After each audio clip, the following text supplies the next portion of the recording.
di mana kata wahyu ini dicopet sama orang lain lalu dimaknai secara berbeda.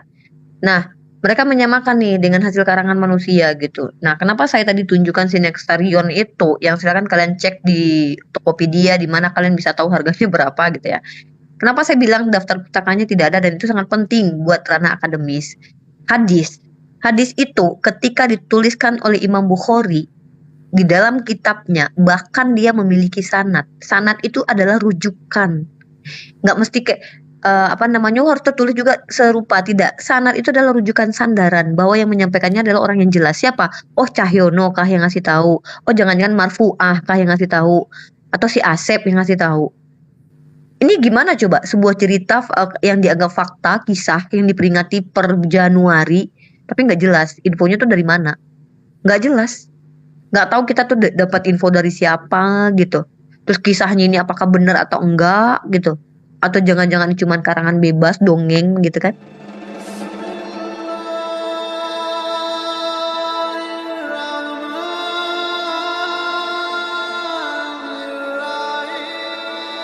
Jadi gini abangku, adikmu ini udah beli buku Synaxarion, harganya lumayan mahal bang, kalau nggak salah 400 ribuan. Cuman kecewa banget ternyata bang. Kenapa?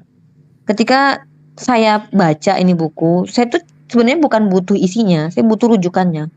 Saya nggak ketemu sama daftar pusakanya gitu loh bang. Bablas nggak ada daftar pustaka gitu loh bang. Saya cari di mana gitu, maksudnya rujukan dari informasi ini tuh kemana gitu loh. Betul. Saya cari gitu kan. Nah nggak ada bang, dapusnya tuh nggak ada. Maksudnya informasinya dari mana gitu. Gitu bang Suma, jadi nggak usah beli lah kalau abang punya rencana beli, nggak usah lah bang. 400 loh bang, Synaxarion ini. Lumayan mahal. Beli beras dapat berapa karung gitu saya tuh. Tapi ya udah deh itu aja sih bang. Aku mau tidur dulu bang Zuma, bang Adi juga, buat Rion juga ya. Siap. Sehatkan mental gitu karena perempuan dalam Islam itu punya tempat yang sangat tinggi, bahkan menjadi ulama you tuh kami wish. boleh. Sayyidah Aisyah salah satu rujukan You para ulama. wish. Mungkin bisa jadi kita beda perspektif ya, tapi ya You nggak wish. apa-apa. Dalam Kristen memang perempuan itu tidak boleh banyak bicara ketika ada di You tempat wish. jemaat. Kalau dalam Islam wanita itu boleh berkreasi dan berilmu, bahkan tinggi boleh, kuliah sampai tingginya boleh. Masya Allah luar biasa jadi seorang muslim. Mungkin itu aja bang Zuma. Bang Zuma jangan beli Synaxarion ya bang. Kalau mau nanti aku fotoin tapi nggak ada daftar pustakanya, ingat bang, nggak ada daftar pustakanya. Terima kasih. Assalamualaikum warahmatullahi wabarakatuh. Waalaikumsalam warahmatullahi wabarakatuh. Kan Makasih dek, konyol. sama-sama. Ini kan konyol. Daftar pustaka itu kan untuk kutipan buku-buku. Sementara Synaxarion itu adalah memang tulisan langsung dari catatan gereja. Itu bukan kutipan buku. Itu catatan gereja. Berarti karangan orang ya Yon ya? Enggak gini loh, enggak. Gue mau karangan dari bapak-bapak gereja dong berarti. Iya, bukan karangan sih, tulisan. Iya, tulisan yang dikarang oleh bapak gereja karena nggak ada rujukannya mereka. Loh, rujukannya Yesus kok gimana sih? Semana gitu rujukannya Yesus gimana itu? Bro, kesaksian. Itu namanya ya, di mana apa sih? Ya di mana pembuktiannya kalau itu kesaksian dari emang tuh penulis Synaxarion tuh siapa Yon? Ketemu Yesus di mana? Iya ini loh ya, murid-murid Yesus itu kan ada 12 pertama 7. Ini kok jadi debat sama lo. Gue jelasin aja, lu duduk aja tidur. Ya udah gue tidur ya, tapi BTW yang nulis Synaxarion tuh kayaknya nggak jelas di siapa. Saya mau menanggapin sama orang yang menuntut daftar pustaka. Nanti saya nanya hadis kamu mana daftar pustakanya loh. Oh hadis kami ada sangat ada di manapun tertulis hadis akan tertulis siapa penyampainya, itu rawinya. Kamu nggak pernah skripsi ya? Oh gini, daftar skripsi kayaknya kamu. Ketika sebuah hadis dituliskan dalam sebuah buku akan dirujuk di buku kitab Imam Bukhari. Di kitab Imam Bukhari akan tertulis bahwasanya di halaman sekian di bab sekian. Itu adalah tulisan akademisi. Synaxarion itu bukan tulisan akademisi, Pak. Oke, terima kasih. Terima kasih pengakuannya. Bukan tulisan akademisi. Terima kasih pengakuannya, Rion. Makanya itu saya menghindari itu bukan karena cewek sih sebenarnya. Kamu ini karena itu tadi saya ngindarin. Lanjut. Jadi distract nih.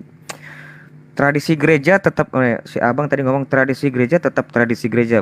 Bang, itu gereja itu nomor 1. Bukan kitab. Justru dari gereja lah melahirkan kitab. Dari mana Derion kamu tahu? Masa mana tunjukkan datanya Derion? Matius 16 ayat 18. Dan aku pun berkata kepadamu, engkau adalah Petrus dan di atas batu karang ini aku akan mendirikan jemaatku. Ini LAI menyebutnya. Ini kurang tepat. Sebenarnya itu bahasa aslinya tuh eklesia. Bahasa aslinya ya. Kalau terjemahan bahasa Inggrisnya itu lebih bagus, church, gereja. Tapi saya nggak ngerti, LAI nyebutnya jemaat. Jemaat itu dari jamaah, itu kan kumpulan orang.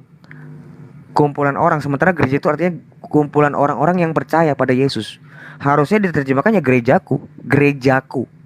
Nah, gereja ini benar-benar adalah yang mendirikan Yesus itu sendiri, yaitu orang-orang ini dari para rasul ini. Dan Yesus berdoa khusus di Yohanes 17 ayat 1 sampai terakhir 28 itu, kalau nggak salah sampai 28. Itu berdoa khusus untuk mereka dalam hal pemberitaan, Bang. Itulah namanya gereja. Jadi kalau Abang tadi ngomong tradisi gereja, tetap tradisi gereja, itu kan seakan-akan secondary. Enggak, itu justru utamanya, Bang. Dari gereja itulah kita ada namanya perkawinan anak domba, di mana Yesus bersatu dengan gerejanya, dengan jemaatnya. Jadi itu justru nomor satu. Kedua, tentang nama-nama kitab mereka mana kalau memang mereka diutus. Itu kan adalah persyaratan yang Abang buat. Di mana disuruh Yesus tuliskanlah kitab? Nggak ada. Yang Yesus perintahkan Matius 28 ayat 18. Ajarkanlah mereka ayat 20. Ajarkanlah mereka tentang apa yang telah kuperintahkan kepadamu. Tuh, ajarkanlah, mengajar. Nah, mengajar itu ada ajaran lisan dan ada ajaran tulisan. 2 Tesalonika 2 ayat 15. Berdirilah dan berpegang teguh tentang tentang apa yang kamu terima dari kami, baik secara lisan maupun secara tulisan. Itu tradisi lisan maupun tradisi tulisan. Kitab yang kami pegang ini juga dari tradisi, Bang, turun temurun. Bahkan kalau kamu mau ngomong sanad, jangankan dari nabi kepada perawinya, ya. Saya bisa menunjukkan sanad dari Andreas sampai ke Aderion Huta Barat. Kalau kamu mau, saya bisa nunjukkan sanadnya sampai ke Romo gua. Bisa. Itu lembaran besar itu. Kalau kamu mau. Jadi sanad itu yang kami, bukan sanad tulisan, tapi sanad orang. Sanad itu dari gereja, Bang. Tentu kamu nggak bisa memaksakan cara berpikir hadis kamu dengan kitab kami. Itu nggak fair. Begitu juga dengan saya. Pada saat saya melihat Quran, itu selalu dengan secara proporsional loh, sebisa mungkin. Saya nggak pernah tuh ngasal-ngasal ngambil hadis yang doif, nggak pernah. Untuk biar supaya saya nggak menyakitin perasaan teman-teman Muslim, saya nggak akan pernah masuk. Dan makanya pada saat saya berbicara Quran, jarang sekali tuh orang bisa nyanggah, jarang. Karena saya memang mempelajarinya, Bang, Quran, walaupun bukan dengan bahasa Arab. Saya tahu itu, tapi saya harus dengan hati-hati. Memang saya orang Indonesia, masa kamu suruh saya belajar bahasa Arab? Kan nggak mungkin. Ya kira-kira gitulah, Bang. Aku mau pamit, gimana kita closing statement aja, Bang? Iya. Oke, enggak. Di sini juga udah 1:30, udah subuh. Besok lah kita diskusi lagi lah, Bang. Kan? Yes, siap. Oke lah, Bang, ya. Siap. Istirahat aja dulu. Siap. Aku pamit dulu ya, Bang. Terima kasih ya, Bang. Oke, hati-hati, jaga diri baik-baik. Siap, Bang. Oke. Darion. Dadah, Riva. Jadi aku sama Bang Zuma dulu ngobrol dulu, boleh ya? Bang Zuma belum close podcast. Iya, Dek, silakan, Dek. Jadi gini, kan statement dari Islam sendiri kalau bicara tentang Al-Quran. Al-Quran itu bukan buku karangan, bukan pendapat pribadi, bukan hasil penyelidikan, melainkan adalah wahyu, dan itu termaktub sendiri di dalam Al-Quran. Dimana kata wahyu ini dicopet sama orang lain, lalu dimaknai secara berbeda. Nah, mereka menyamakan nih dengan hasil karangan manusia gitu. Nah, kenapa saya tadi tunjukkan si Nextarion itu, yang silakan kalian cek di Tokopedia, di mana kalian bisa tahu harganya berapa gitu ya. Kenapa saya bilang daftar pustakanya tidak ada, dan itu sangat penting buat ranah akademis. Hadis itu ketika dituliskan oleh Imam Bukhari di dalam kitabnya, bahkan dia memiliki sanad. Sanad itu adalah rujukan. Nggak mesti kayak harus tertulis juga serupa. Tidak, sanad itu adalah rujukan sandaran bahwa yang menyampaikannya adalah orang yang jelas. Siapa? Oh, Cahyono kah yang ngasih tahu? Oh, jangan-jangan Marfu'ah kah yang ngasih tahu? Atau si Asep yang ngasih tahu? Ini gimana coba sebuah cerita yang dianggap fakta, kisah yang diperingati per Januari, tapi nggak jelas infonya tuh dari mana? Nggak jelas. Nggak tahu kita tuh dapat info dari siapa gitu. Terus kisahnya ini apakah benar atau enggak gitu. Atau jangan-jangan cuma karangan bebas, dongeng gitu kan. Nah, penting ini buat ranah akademis gitu. Karena kalau lu bikin makalah doang, lu nggak ada rujukan, lu batal makalah lu, dibakar sama dosen lu, dibuang sama dosen. Dan juga rujukan juga harus jelas, penulisnya siapa. Nih penulisnya nih terpapar apa? Jangan-jangan dia terpapar paham takfiri lagi. Jangan-jangan dia bidat lagi, menyimpang. Jadi diselidiki itu dalam ranah akademik gitu. Ya nggak tahu ya kalau Rion bilang, oh si Ripa nggak ada skripsi. Loh, kenapa harus skripsi? Lu tahu bikin makalah doang tuh, anak-anak semester 1 juga harus punya rujukan, harus ada daftar pustakanya, Yon. Gitu ya. Tapi nggak apa-apa, pengakuan Rion Bang Zuma cukup membuat saya bangga dengan Rion atas kejujurannya bahwa Sinekser Rion itu tidak masuk ke dalam ranah akademis. Kenapa? Karena memang dikarang dibuat oleh bapak-bapak gereja yang I don't know who they are. Aku nggak tahu siapa mereka gitu. Aku mau cari namanya, penulisnya siapa sih gitu. Apa jangan-jangan Marpaung gitu kan, Marpuah kan nggak tahu kita. Ya kan, aku juga pengen nyelidikin tuh penulisnya siapa sih, atau Konstantin. Terus dari mana dia dapat info ini kan gitu, ya kan? Itu namanya penyelidikan. Namanya kita sedang mengkaji, belajar tuh gitu, cari ilmu tuh gitu, dicari, ditelusuri tuh. Gitu caranya. And buat Mr. V atau cewek-cewek yang di bawah lah gitu ya. Kenapa sih kalian tuh kayak nggak berani buat ngobrol sama saya tentang kritik teks, tentang sejarah-sejarah apa yang kalian imani, seperti doktrin-doktrin kayak tradisi-tradisi gitu. Dari mana? Kita bahas itulah. Biar fair gitu. Tapi aku jujur ya, salut dengan Rion yang walaupun ketidaksanggupannya menghadapi perempuan, karena mungkin doktrin dia mengajarkan bahwa perempuan itu tidak boleh pintar ya, karena perempuan harus banyak diam di tempat, di jemaat itu ada dalilnya, itu dalil tentang perempuan dalam Bible. Rambut tidak boleh berkepang, pakai mutiara, pakai emas nggak boleh. Jadi perempuan itu harus tunduk patuh kepada suami, sebagaimana laki-laki itu dikepalai oleh Kristus. Beda sama Islam. Kita boleh patuh kecuali kepada yang mungkar gitu ya, nggak boleh patuh pada suami kalau perkara mungkar. Dan juga kita tidak tidak dilarang untuk sekolah tinggi, belajar menjadi ulama. Itulah Masya Allah luar biasanya Islam gitu. Bangganya saya jadi orang Islam tuh gitu. Walaupun Bang Zuma di sini sebagai seorang abang saya, beliau lebih guru saya, tapi beliau menghargai ketika beliau ada bersama dengan saya diizinkan untuk silakan Rifa berbicara. Beda Marion tuh. Rion kalau Tante Uti sama dia tuh mungkin dia lo Tante Uti lo perempuan. Bisa jadi sih ya gitu. Itu aja sih Bang Zuma.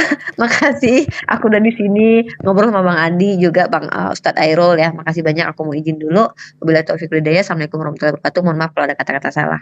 Dah Bang Zuma semuanya. Waalaikumsalam warahmatullahi wabarakatuh. Ya, sedikit saya Bang untuk menyikapi yang tadi ya. Jadi gini. Semua yang dipaparkan oleh Dinda Rifa itu adalah hal yang benar. Bahwasanya terkait dengan pemahaman saudara kita Derion terkait ke-70 murid itu nggak ada sumbernya. Dalam arti kata dari Yesus itu nggak ada sumbernya. Memang sekarang itu lagi santer-santernya tuduhan kepada Rasulullah itu sebagai pedofil, itu kembali lagi digaungkan ya, kembali lagi digaungkan. Tapi kita nggak perlu goyah dengan itu. Kenapa?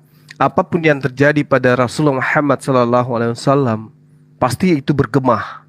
Dari 1400 tahun pasti gemahnya itu akan kedengaran. Tapi alhamdulillah sahabat-sahabat, para ulama, orang-orang belajar tentang Islam itu sedikit pun tidak pernah menemukan adanya pemberitaan tentang Rasulullah Muhammad SAW terkait dengan tuduhan yang baru-baru kali ini muncul dari orientalis barat melalui Ali Sina, Duladi Samarinda, terus link Ali Islam, Isa dan Islam, lalu kemudian dari FFI ya, Fight Freedom Indonesia, itu baru muncul dia di zaman saat sekarang. Tapi Rasulullah Muhammad SAW itu tidak pernah dihujat oleh pembenci-pembencinya pada masa itu, baik orang Quraisy maupun orang Yahudi. Tidak pernah kemudian dituduh sebagai pedofil. Nah itu bukti, tidak ada hadits yang menerangkan itu. Lalu kemudian yang kedua, kalau pedofil, berarti yang menjadi korban di situ adalah ibunda, ya, Siti Aisyah. Apakah betul? Tentu tidak. Justru Siti Aisyah alaihissalam itu adalah menjadi wanita yang terbanyak menghafalkan hadits.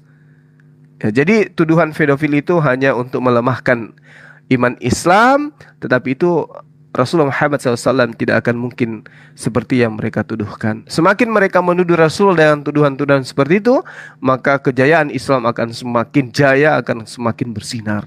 Karena yang dikatakan pelaku pedofil, korbannya pasti bukan cuma satu. Yang kedua, kalau pelaku pedofil, ya, itu sudah pasti dia lakukan dari sejak dia muda. Usia puber pasti dia sudah ada tanda-tanda itu. Tapi faktanya Rasulullah Muhammad SAW hanya menikahi janda-janda, orang-orang yang butuh dilindungi dan seterusnya. Adapun Siti Aisyah karena instruksi dari Allah untuk diperuntukkan menghafalkan syariat Islam yang dibutuhkan oleh umat Islam ke depannya, seperti yang ada saat sekarang ini. Kalau Siti Aisyah alaihissalam itu membenci, ya, Rasulullah melakukan pedofil, maka tentu jangankan untuk menjadi istrinya, ya, melihat wajahnya pun pasti dia akan marah.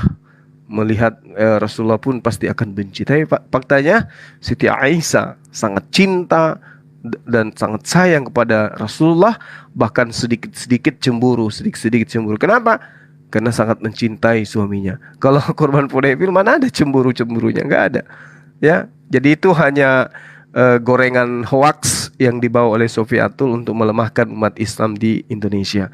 Nah, tadi saya sempat berdebat dengan beliau, tapi di kick, diusir, di mute dan seterusnya. Kemudian dia mendatangkan bule, gitu ya. Saya tidak peduli dengan bulenya. Kenapa? Di luar sana masih banyak mubalik kita, ya. Kalau yang bule-bule ini ingin berdebat, silakan. Ya, banyak kita punya ustadz di luar sana, di negara-negara mereka yang hebat-hebat apologet, bisa bahasa Inggris. Kalau saya cukup yang ada di Indonesia ini ajanya, yang mengajarkan agamanya kepada orang, doktrin dan dogmanya dengan menggunakan bahasa Indonesia. Cukup bagi saya. Ruang lingkup dakwah saya itu cukup untuk NKRI saja. Gak perlu muluk-muluk. Saya kira begitu, teman-teman. Mohon maaf. Alhamdulillah.